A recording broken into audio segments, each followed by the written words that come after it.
Jesus. Meus irmãos, a paz do Senhor. Amém. Deus seja louvado por essa oportunidade.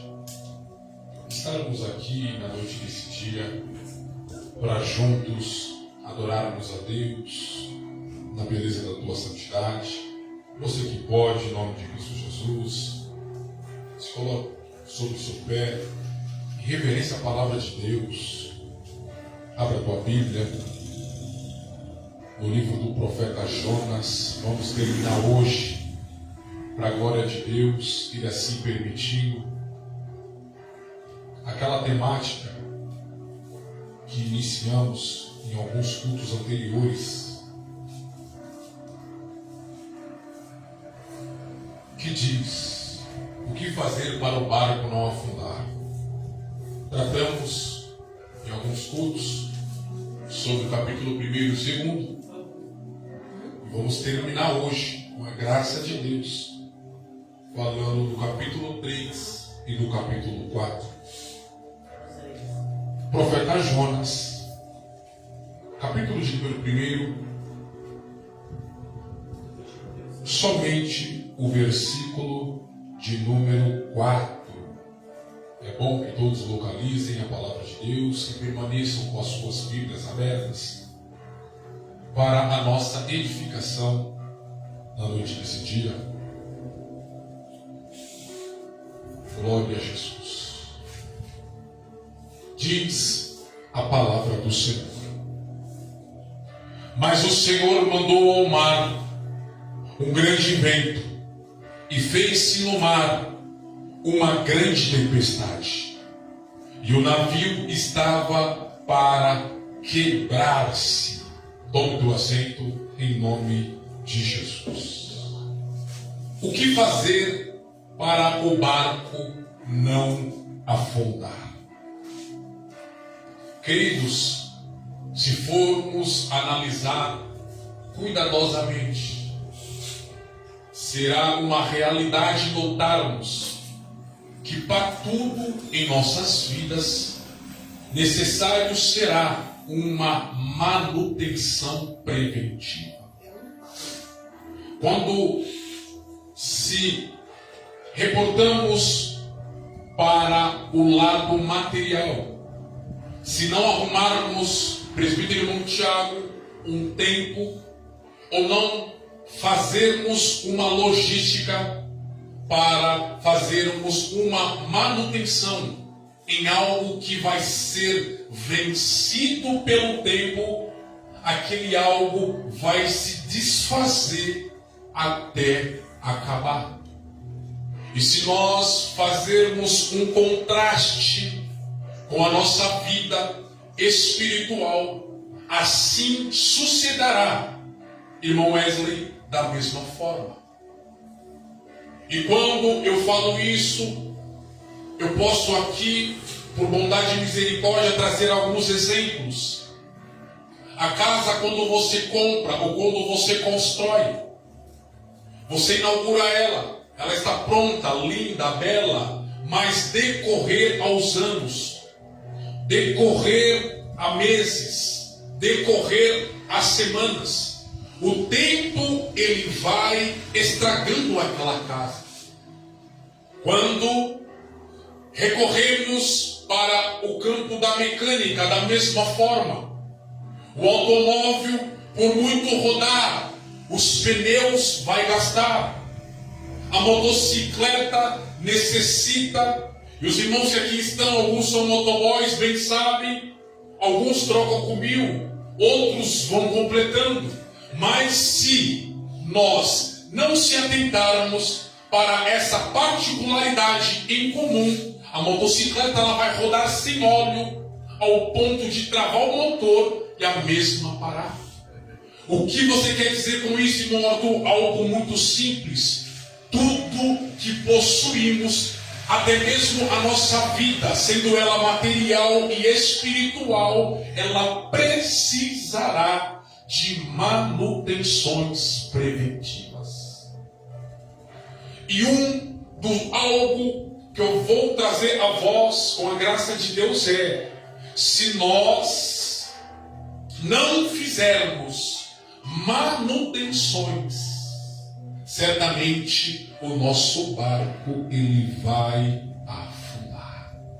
E que barco você se refere, irmão Arthur? O barco da família, o barco da vida a dois, ou seja, conjugal, o barco da vida emocional, o barco da vida física, o barco da vida profissional. Se nós não se atentarmos para isso, queridos, e fizermos uma manutenção preventiva no decorrer do tempo, certamente o barco da nossa família, ele irá naufragar. Mas Deus, por intermédio da tua santa palavra, Ele nos recomenda o melhor e mais certo manual a ser seguido, a saber, a Bíblia Sagrada. Lutero já dizia, a Bíblia ela é antiga não e nem moderna, a Bíblia ela é eterna. O grande evangelista do século XX, chamado Billy Graham, ele vai dizer, irmã Ângela, para nós na noite desse dia, que a Bíblia Sagrada, que é o nosso manual, ela é mais atual do que o jornal que será publicado no dia de amanhã, quando nós, pastor Tiago, colocamos em prática este manual que foi dado por Deus, inspirado, o qual 40 homens escreveram, ao nosso barco de maneira alguma irá naufragar. Jesus, sabendo disso, o missionário irmã Rosângela, ele vai dizer, e Lucas vai registrar no evangelho que leva o seu nome, capítulo 11, versículo de número 28, disse-lhe Jesus, bem-aventurado, ou seja, mais do que feliz, são aqueles que ouvem estas minhas palavras e as guardam. Meu Deus, aleluia. Coisa linda, querido, é nós guardarmos a palavra do Senhor. Coisa linda é nós meditarmos, tomarmos para si o conselho que Deus deu para Josué, meditar na lei dele de dia e de noite.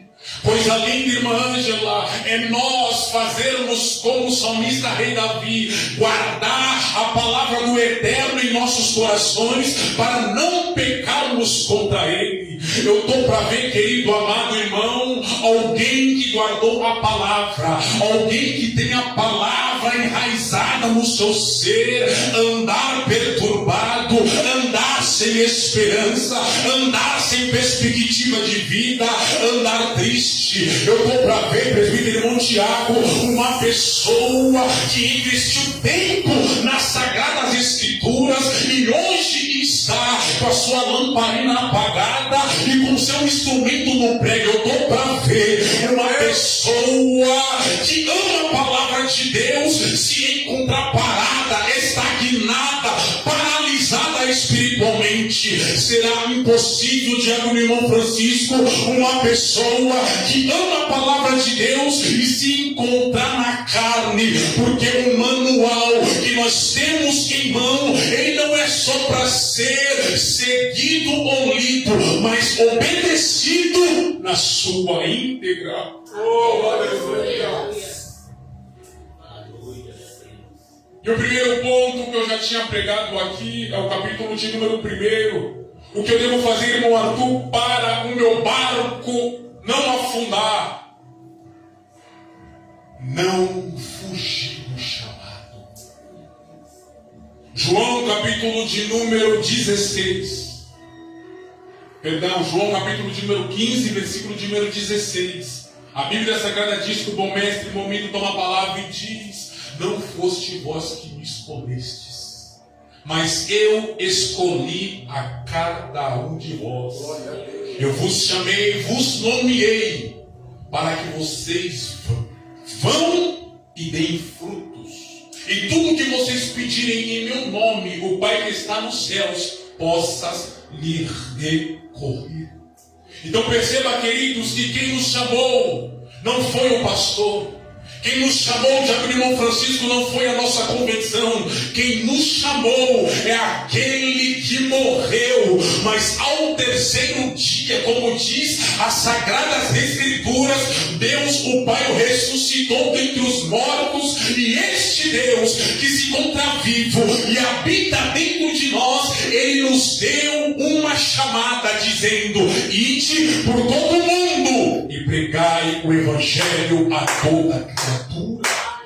Glória a Deus. Ou seja, um dos princípios, ou uma das coisas que eu devo executar com a graça de Deus, com perfeição, para o meu barco não afundar, é eu não fugir do meu chamado. Meu Deus.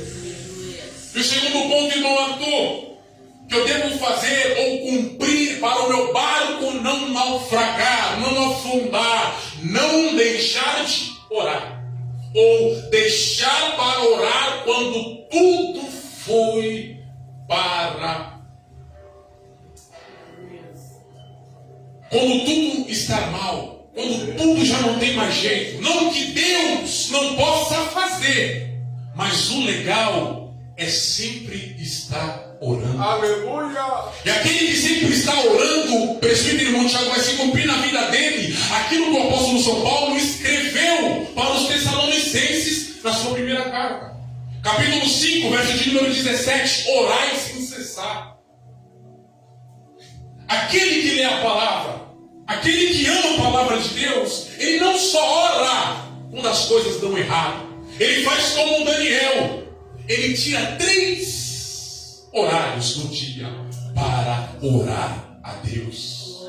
E não me diga que orar é perder tempo, visto que orar é ganhar tempo. Orar é você colocar nas mãos do Altíssimo aquilo que fugiu do controle da sua mão. Orar é dizer: Senhor, eu não sou capaz, eu não posso, mas eu tenho fé que o Senhor pode fazer infinitamente mais do que eu estou pedindo e esperando, pois o Senhor é Deus. Aleluia! Isso é Deus, aleluia! Então, um dos segredos, queridos, para o nosso barco não afundar é não deixar de orar, ou só orar quando as coisas estão indo de mal a pior.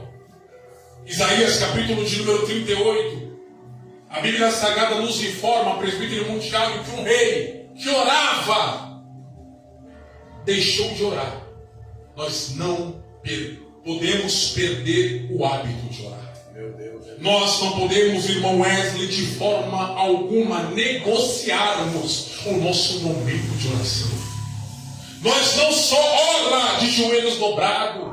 É por isso que o apóstolo São Paulo disse: orai sem cessar, porque em cima da motocicleta você pode estar em comunhão com o Pai, lavando a vasilha, você pode estar intercedendo para os seus e para aqueles que necessitam da intervenção divina. Dentro do automóvel, indo ao templo, você pode estar em comunhão com o Pai, dizendo: Senhor, leva-me em paz. Não só eu, mas todos esses automóveis que se encontram transitando, vai repreendendo, Deus eterno, toda a batida, vai repreendendo toda a colisão. Meu Senhor, leve em paz e segurança aqueles que estão a caminho do seu serviço, traga em paz aqueles que tiveram um dia atarefado, estão retornando para os seus lares. Guarda os sais. Glória a Deus. Orar sem cessar. Orar sem cessar. O texto diz, queridos, que esse rei lhe perde o hábito. Ele é acometido com uma doença mortal. Isaías capítulo de número 38, verso de número 1. Veio a palavra do Senhor a Isaías, dizendo: Isaías, levanta-te e vai até o rei Ezequias e fala para o mesmo que a enfermidade que acometeu o corpo dele é para a morte. Fala para ele colocar a casa dele em ordem, porque ele vai morrer e não vai viver. O texto diz, presbítero irmão Tiago, que o profeta ele ouve a palavra do Senhor. Coisa linda, queridos, é ouvir a palavra do Senhor. é lindo para nós. E o melhor, o que vai alegrar a Deus é nós ouvirmos a mesma e obedecermos na íntegra. Glória a Deus. Ele requer de nós obediência. O profeta, ele ouve a recomendação de Deus, entra dentro do palácio, vai até onde o rei se encontra acamado e diz: olha, rei, assim diz o Senhor, põe a tua casa em ordem, pois tu morrerás e não viverás.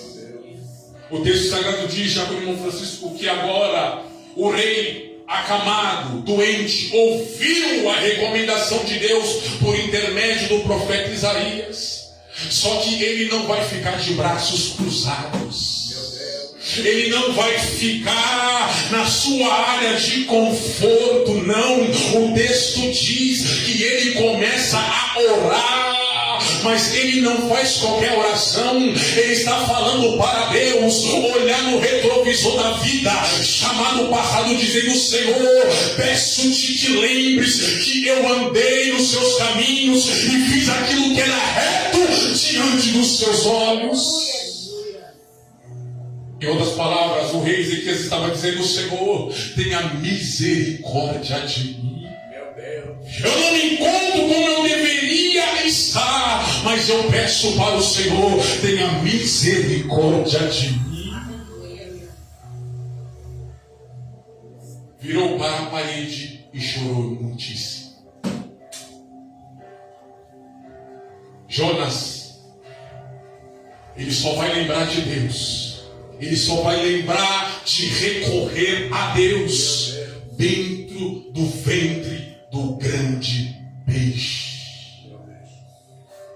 Não espere para orar só quando as coisas passarem do pior para o horrível.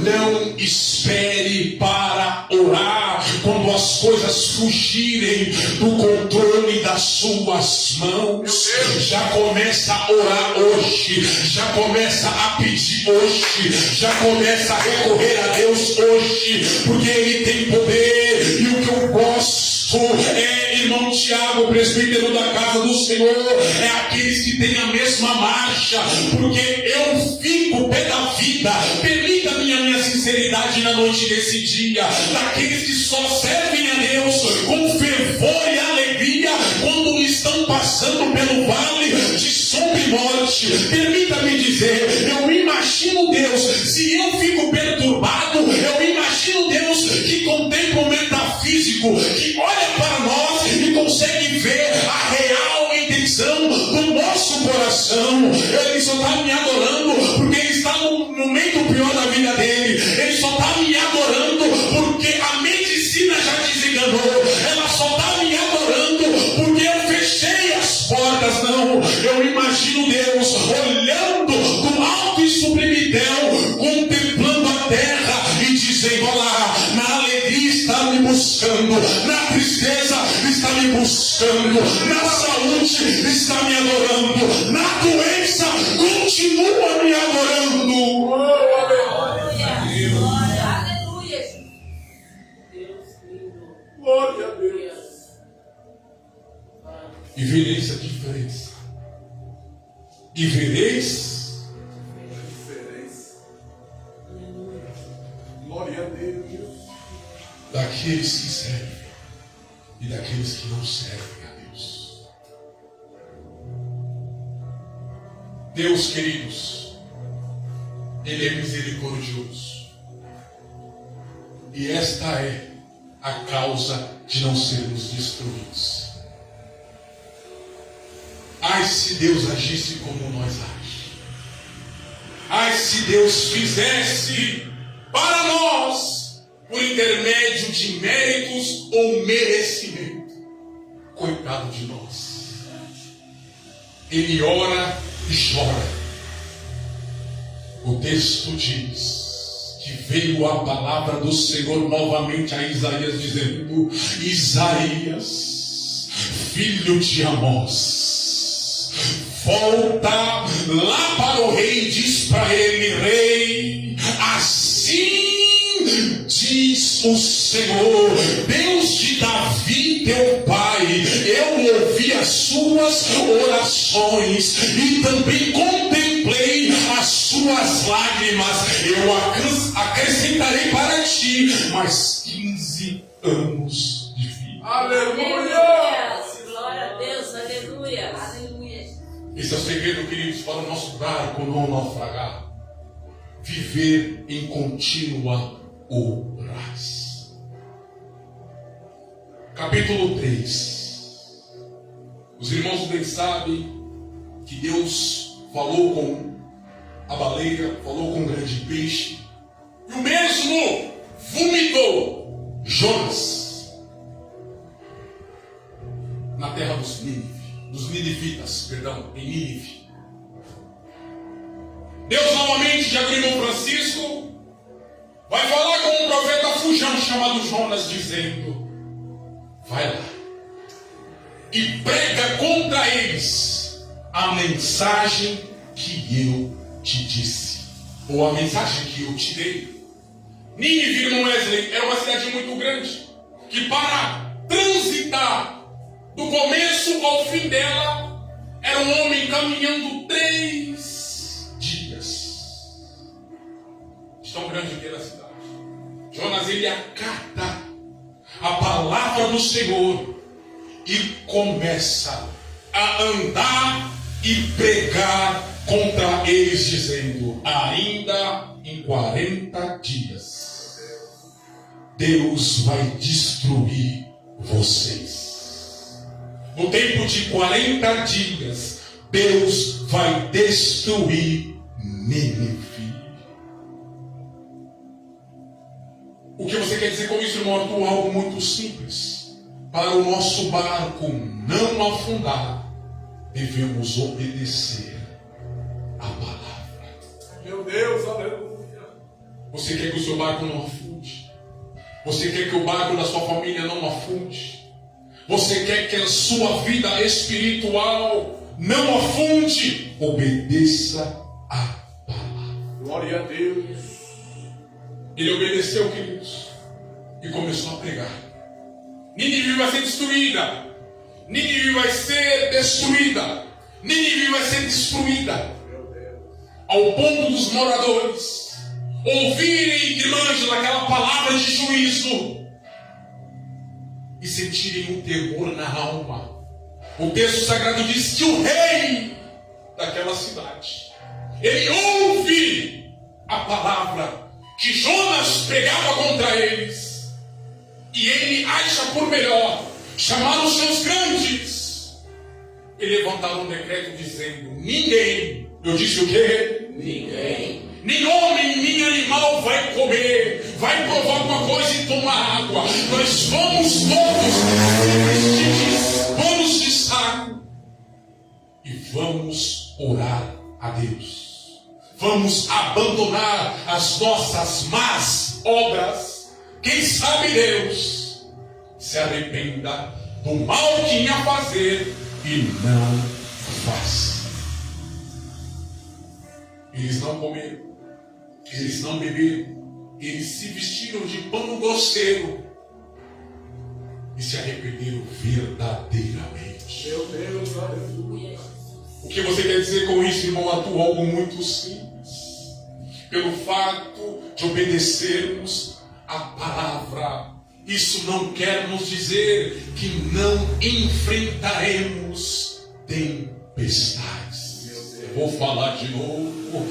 A Bíblia Sagrada diz, em Mateus capítulo de número 14, a partir do versículo de número 22, que Jesus emana a ordem dizendo: entre dentro deste barco e atravessem para outra banda do mar, porque eu vou orar à parte. Porque, irmão Arthur, Cristo, ele quer orar à parte por algo muito simples, porque ele acabou de alimentar uma multidão que só de homens era quase 5.000, sem contar mulheres e crianças, e agora ele tem em si que ele necessita se apartar em um lugar a sós para alimentar a sua alma. Nós não podemos deixar de orar. Nós não podemos, presbítero irmão Tiago, negligenciar este ministério maravilhoso chamado oração. Porque se nós não levarmos a sério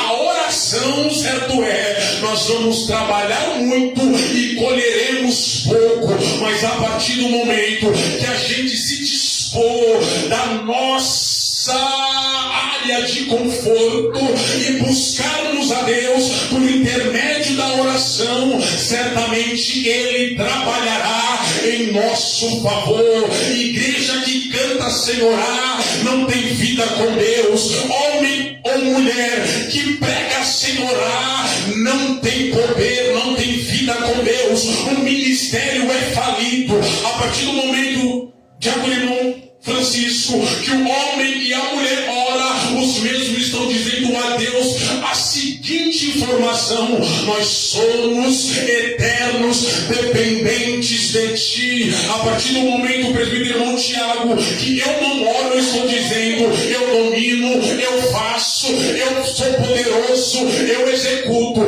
Mas a partir do momento que eu oro, eu estou dizendo, Deus, o Senhor pode. O Senhor é, e só o Senhor é Deus. A partir do momento, querido, que eu oro, o orgulho ele não vai tomar o meu coração. A partir do momento que eu oro, eu serei humilde ao ponto de reconhecer o meu lugar. A partir do momento que eu oro, irmão Wesley, eu não vou ficar jogando conversa fora, porque eu conheço e sei que o tempo é precioso. A partir do momento que eu oro, eu estou dizendo, Senhor, faça o teu querer, opere em mim e através de mim. Glória a Deus. Temos que obedecer a palavra. Os irmãos sabem, pelo simples fato que eles se encontram debaixo da palavra de Jesus. Sobrevém uma terrível tempestade. O mar começa a açoitar o barco dos discípulos, ao ponto, irmã Ângela, deles acharem que vão naufragar. Oh, glória! E muitas das vezes é assim na nossa vida. A luta ela é tão intensa, a perseguição ela é tão ferrenha, que achamos que vamos parar, que achamos que vamos morrer, que achamos que vamos naufragar. Mas a palavra de Deus para minha e para a tua vida é: eu nunca vi um justo desamparado. Deus ele é tremendo, queridos, e há de se cumprir na nossa vida aquilo que se encontra escrito em Salmo 46, verso 1. O Senhor Deus é socorro bem presente na hora da angústia. Ou seja, nos momentos ruins que nós atravessaremos, não haverá ausência dele para todos. Glória a Deus. Glória a Deus. Os discípulos estão no meio do lago, tempestade terrível, querem entender que as ondas estão quebrando dentro do barco. Jesus, ele desce do monte e vai até os seus discípulos andando sobre as águas. Meu Deus. Perceba que aquilo que causa pavor, medo ou desesperança nos discípulos se encontra debaixo dos pés de Jesus. O que Jesus, irmão Arthur, quer nos dizer com esse fato, com essa realidade, com isso que aconteceu? Algo muito simples. Aquilo que nos causa medo está debaixo dos pés dele. Ele está dizendo: eu tenho domínio sobre aquilo que me causa pavor. Os irmãos conhecem a história. Ele vai até o mar. Os discípulos acham que é um fantasma. Jesus se apresenta, mas ele é assim. É que eu quero dizer na autoridade do Santo Espírito: ele vai se manifestar na sua prova. Ele vai se apresentar neste dia mal que você está vivendo, que você está dizendo: quando vai amanhecer? Como eu tenho chorado, a noite não vai, o dia não amanhece. Ele vai se manifestar. E o nome dele vai ser glorificado. O nome dele vai ser engrandecido. O nome dele vai ser adorado por intermédio do seu testemunho, mas certo é, obedeça a palavra. Se ele mandar ir, vai. Se ele mandar vir, vem, porque ele se responsabiliza por tudo aquilo que ele fala. Aleluia, glória a Deus. E isso é um dos pontos que devemos cumprir. Para o nosso barco não há fundo. Obedecer a palavra. Obedecerá. Quem de bom ânimo sou eu, não temas. Pedro, ele toma a frente, já com o irmão Francisco, e diz: Senhor, se és tu, permita ter contigo sobre as águas. Jesus gosta disso, queridos. Ousadia. Jesus libera a ordem. Vem. E Cristo diz que ele desce do barco, começa a andar sobre as águas. Mas ele só está andando, irmã Diaconisa Gisele, porque ele está olhando para Jesus. Meu Deus. A receita é simples, queridos. Nós só vamos permanecer de pé, se nós tomarmos para si o conselho do escritor da carta aos Hebreus, capítulo 12, verso 1, olhando firmemente. Glória a Deus. Para quem, irmão Arthur? Para o governo? Para quem, irmão Arthur? Para as autoridades? Para quem, irmão Arthur? Para o pastor? Não.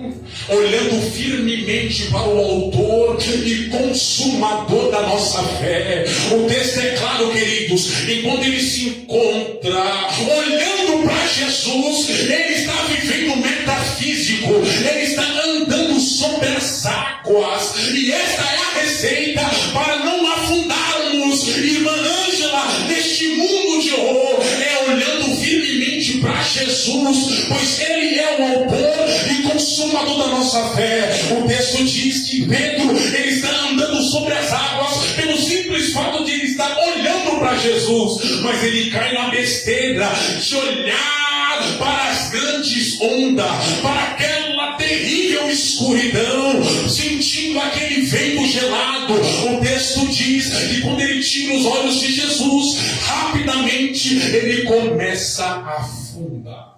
Meu Deus.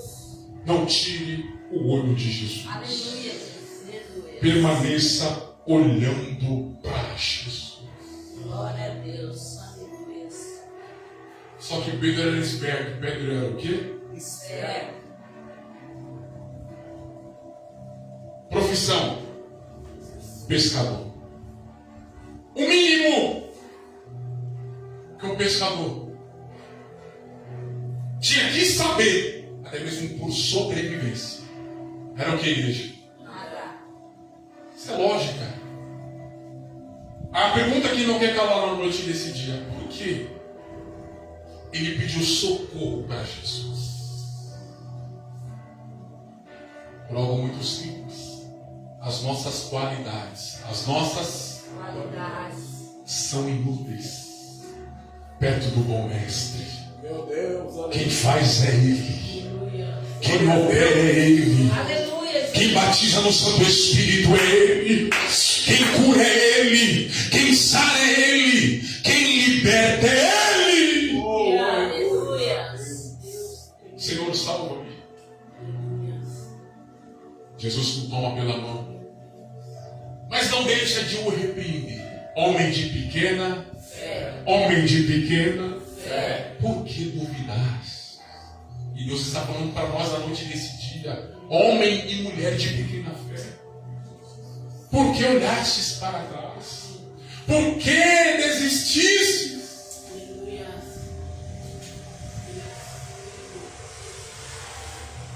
Quarto ponto é que eu termino. O que eu devo fazer para o meu barco não afundar? Ser misericordioso. Alguém lembra dos pontos aqui? Vamos recapitular. O primeiro, não fugir do chamado. Meu Deus. O segundo, não deixar de orar. O terceiro, obedecer à palavra. E o quarto, ser Misericordioso. verso de número 10 do capítulo de número 3, a Bíblia diz que Deus viu a reação do povo após a pregação de Jonas. E disse: eu não vou destruir eles, porque eles se arrependem. Capítulo de número 4 do livro do profeta Jonas. Quem pode ler aí em voz alta o verso 1? Olha o que aconteceu com Jonas. Mas isso desagradou extremamente a Jonas, e ele ficou irado. Deus ficou feliz e o profeta irou-se. Ser misericordioso. O verso 2, já que o irmão Francisco nos informa que agora ele foi orar. Mas ele não foi a Deus em oração com coração grato. Ele foi a Deus em oração com coração ingrato, irado. Ele disse: ah, Deus, está vendo aí? O porquê eu não queria sair da minha terra natal? Porque eu queria ficar acomodado? Porque o Senhor é misericordioso, bondoso, Meu Deus. e se arrepende do mal. É por isso que eu fugi da tua presença.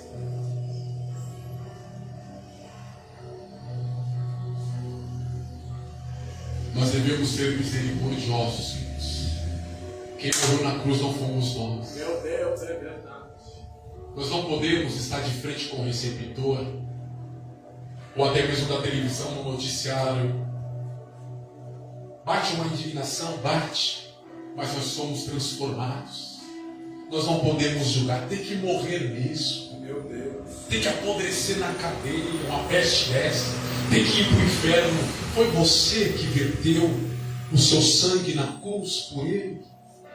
Quem somos nós? Não podemos estar em posição de juiz. Nós estamos em posição de intercessores, em posição de servos. Nós estamos aqui para aclamar para essa que faz coisas terríveis. Errou, foi pego, tem que pagar. Mas ele também tem direito à salvação. A graça de Deus também alcança ele ou ela se arrepender verdadeiramente. Jonas, ele não ficou feliz.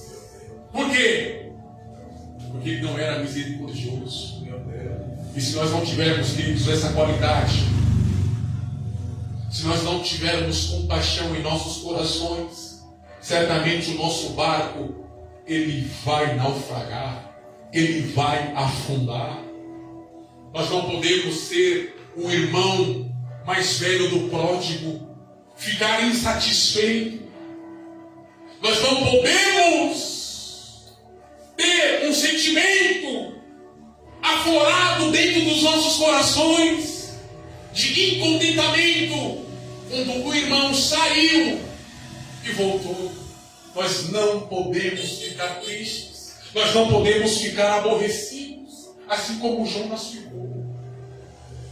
Mas eu te digo, para sermos misericordiosos, para obedecermos a palavra, para sempre estarmos orando e não fugirmos daquilo que Deus incumbiu sobre nós, necessário devemos ser cheios do Santo Espírito. Porque o amor natural, já que o irmão Francisco, ele não consegue amar o inimigo. E Jesus, ele disse em alto e bom som, em João, capítulo de número 13, vocês só serão os meus discípulos se vocês amardes uns aos outros. Jonas não conseguiu, ele ficou insatisfeito. E quando ele recorre a Deus em oração, ele vai a Deus e começa a queixar-se, a dizer que está perturbado, que quer morrer e não viver. Só que Jonas, aquilo que ele fazia com mestria, ele vai fazer novamente. Nos informa o verso 5 do capítulo de número 4, que ele sai da cidade. Fugia com ele mesmo. E se assenta em um monte muito alto. E lá ele monta uma cabana, presbítero Monte Tiago, e se assenta debaixo dela, para ali gozar daquela sombra. E fica ali, esperando Deus destruir a cidade. Sendo que Deus já tinha dito que não destruiria. Só que o Senhor, Ele sabe trabalhar. Glória a Deus. E guarde isso no seu coração. A criatura nunca prevalecerá contra o Criador. O vaso não pode contender com o oleiro. Deus, Ele estabelece uma argoboeira, a mesma nasce e faz sombra sobre Jonas. Só que Deus, Ele conhece o nosso ser mais do que nós mesmos nos podemos conhecer. E Ele percebe uma Ângela que Jonas ele está acomodado. E Deus, Ele não tem compromisso com o crente acomodado. Ele não nos chamou para estarmos de braços cruzados espiritualmente. Ele nos chamou para estarmos frutificando dia após dia. Aleluia. Ele percebe que o profeta está na área de conforto. O mesmo Deus que permitiu da boboeira nascer e crescer, Ele permite também que o verme fira aquela planta. A mesma seca e morre. O sol incomoda Jonas. Ele desperta endemoniado, pedindo a morte. Olha aí. É por isso, queridos, que nós não podemos permitir que a necessidade grite mais alto que o nosso caráter. O profeta está acomodado, está agindo de uma forma carnal. Só que o nosso Deus, Ele é simples. Ele é o quê? Ele não chegou no paraíso chamado Éden dizendo para Adão: eu não falei que não era para comer, eu não falei que não era para me desobedecer, tocando e se alimentando da árvore que tem como título árvore do bem e do mal, do conhecimento do bem e do mal. Não, ele chega: Adão, eu estou aqui para se relacionarmos, como eu sempre faço na viração do dia. Ele não acusa. Meu Deus. Diabo significa acusador. Deus não. O que foi, Jonas? Você tem motivo para estar assim? Você tem motivo para pedir a morte? Você plantou essa árvore, Jonas? Você adubou essa árvore? Você regou essa árvore? Que um dia nasceu e no outro dia morreu. Como eu não vou ter misericórdia, Jonas? De 120 mil homens, muitas mulheres e crianças e bastantes animais, que não conseguem discernir a mão direita da mão esquerda. E aqui eu termino informando algo muito importante para os irmãos na noite desse dia. O livro do profeta Jonas, assim como a parábola do filho pródigo, Lucas 15, termina com um ponto de interrogação. E aí, será que o filho mais velho reconheceu o seu erro e entrou? Será que Jonas reconheceu que Deus, Ele tem prazer em salvar? Então não se esqueça disso. Eu concluo dizendo algo muito simples na noite desse dia. Se não cumprirmos o nosso chamado, se permanecermos em oração, e se vivermos a palavra, e sermos misericordiosos, certamente o nosso barco não afundará. Que Deus, na pessoa bendita de Cristo Jesus, possa continuar lhe abençoando.